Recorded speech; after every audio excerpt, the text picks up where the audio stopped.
সেই সরকারটাকে বলতেছে যে এই সরকার দক্ষিণপন্থীদের, জঙ্গিদের, মৌলবাদীদের উত্থানে সাহায্য করতেছে। খেয়াল করতেছেন? তাহলে এই সরকারটা কি করছে? এই সরকারটা আসলে গণতন্ত্র অ্যালাউ করছে। এখানে হেফাজতও মহাসমাবেশ করতে পারতেছে, বিএনপিও মহাসমাবেশ করতে পারতেছে, চরমনাইও পারতেছে, জামাত শিবিরও পারতেছে। তাহলে বিএনপির বড় বড় মহাসমাবেশের পরে দক্ষিণপন্থীদের উত্থান, এই রিপোর্টটা তো আসে না। তাহলে বাংলাদেশেরই অন্য রাজনৈতিক দল যে ভিন্ন রাজনীতি বিশ্বাস করে, তার মহাসমাবেশের পরে বড় বড় পত্রিকাগুলোতে বড় বড় কলাম আসতেছে। বিএনপির নেতারা আবার ওই সমাবেশের উপর ভিত্তি করে সাক্ষাৎকার দিচ্ছেন যে বাংলাদেশে দক্ষিণপন্থীদের উত্থান হচ্ছে, মানে জঙ্গি মৌলবাদীদের আখড়া হইতে বাংলাদেশকে আমরা অ্যালাউ করব না, এরকম কথা বলছে না? গত বছর মনে ছিল না? মারামারি করার সময় মনে ছিল কিনা? যখন মারামারি চলতেছিল তখন এই কথাগুলো বলেছিল কিনা যে দক্ষিণপন্থীদের সাথে আমরা কোনো লড়াই করব না? বাস্তবতা তাই হওয়া দরকার না?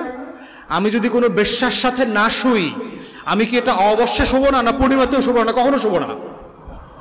যারা বেশ্যার সাথে শোয় না তারা কোনো আমলেই শোয় না। তাহলে সাডেনলি আগে পুত পবিত্র ছিল, বউ হওয়ার মতো ছিল, এখন সাডেনলি জামাত, ইসলামপন্থীরা, চরমনাই সব বেশ্যা হয়ে গেছে, ওরা আর আধুনিক হয়ে গেছে, ওরা মৌলবাদী হয়ে গেছে। তাহলে খেয়াল করতেছেন এই যে স্লাট শেমিং এর পলিটিক্স, ইন্ডিভিজুয়ালি একটা মেয়েকে স্লাট শেমিং করতেছে, কালেকটিভলি একটা বড় বড় অংশকে স্লাট শেমিং করতেছে, পলিটিক্যালি তাকে অপর করতেছে, তাকে অন্য জিনিস বানাচ্ছে, তাকে মৌলবাদী বানাচ্ছে, তাকে জঙ্গি বানাচ্ছে।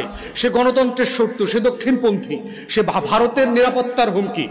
এবং এই সুশীলরা যখন বলে দক্ষিণপন্থীদের উত্থান, ওরা আসলে কি মিন করে? ওরা মন মিন করে এরা হইল ভারতের নিরাপত্তার হুমকি, ওরা এইটা মিন করে। ওরা কিন্তু বাংলাদেশের নিরাপত্তা নিয়ে চিন্তিত না। এবং এটার জন্য যদি ভারতকে ইনভলভ করা লাগে, পশ্চিমাদেরকে ইনভলভ করে আগামী ফেব্রুয়ারির পরে অপারেশন ক্লিন হার্টের নামে কয়েক হাজার ইসলামপন্থীরে মারা লাগে, মারবে, মনে রাখবেন, নিশ্চিন্তে মারবে। যদি আবার গুম করার নাটক করতে হয়, এবং দেখবেন সেদিন গুমের আর কোনো সমালোচনা হবে না, কারণ এই গুমটা হলো হালাল গুম। আওয়ামী লীগের আমলে গুমটা ছিল হারাম।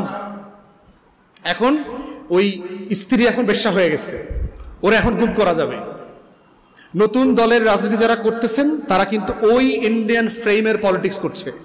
এই জন্য আমরা যখন বারবার বলছি, বড় দলগুলো সবগুলোকে বলছি যে জুলাই সনদের অধীনে নির্বাচন হইতে হবে, জুলাই সনদের অধীনে সংসদ তৈরি হইতে হবে, জুলাই সনদের অধীনে শপথ হইতে হবে, তারা এটা মানতে পারে না। তারা দৌড়ায় খালি ৭২-এ চলে যায়। কারণ ৭২-এর ন্যারেটিভের সাথে ভারতের আশ্বস্তি আছে যে তাকে তোমরা ক্ষমতায় আনবো, তোমরা এই ফ্রেমে থাকো, তোমরা ক্ষমতা আসার সমস্যা নাই। কিন্তু এই যে আওয়ামী লীগের দিল্লির যে ফ্রেম, এই ফ্রেম থেকে তুমি বের হয়েও না। ওই ফ্রেম থেকে বের হইলেই তোমাকে আমি নিরাপত্তার হুমকি বানিয়ে দিব, তোমাকে আমি জঙ্গিবাদের সমর্থক বানিয়ে দিব। আপনি চিন্তা করে দেখুন তো, এখন কোনো পত্রিকায়, ওই যে বড় বড় পত্রিকাগুলো আছে গুরুত্বপূর্ণ, বিএনপি জামাত একসাথে লেখে? খেয়াল করে দেখেন তো, কোথাও লেখে বিএনপি জামাত মৌলবাদী গোষ্ঠী?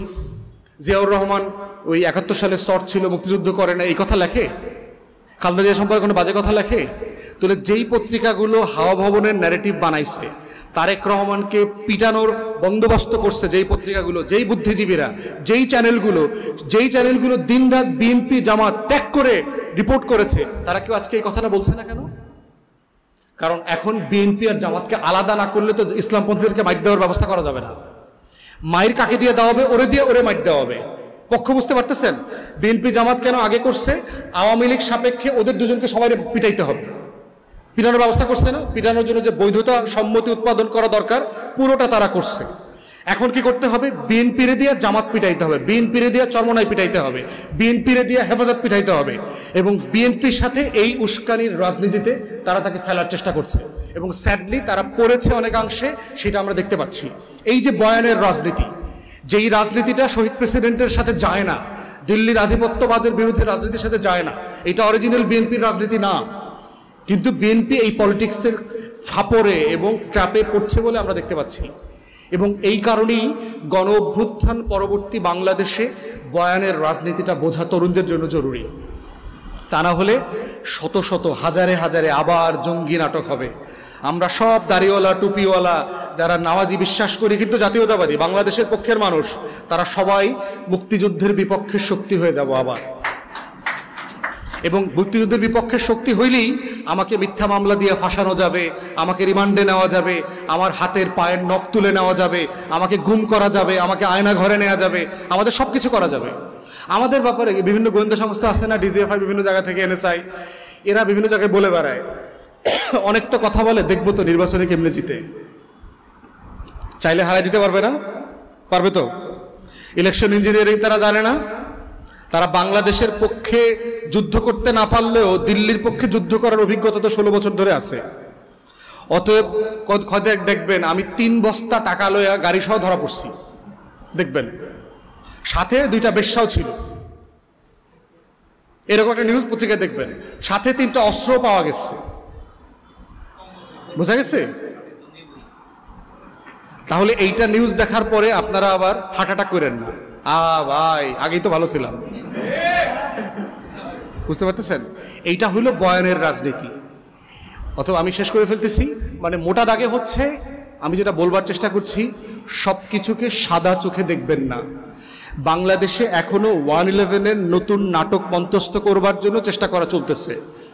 111 হইতে হইলে যেই যেই বয়ানকে প্রতিষ্ঠিত করতে হবে, যেই যেই গল্প বানাইতে হবে, যেই যেই মানুষকে শত্রু বানাইতে হবে, সেই শত্রু বানানোর কাজ দিন রাত চলছে।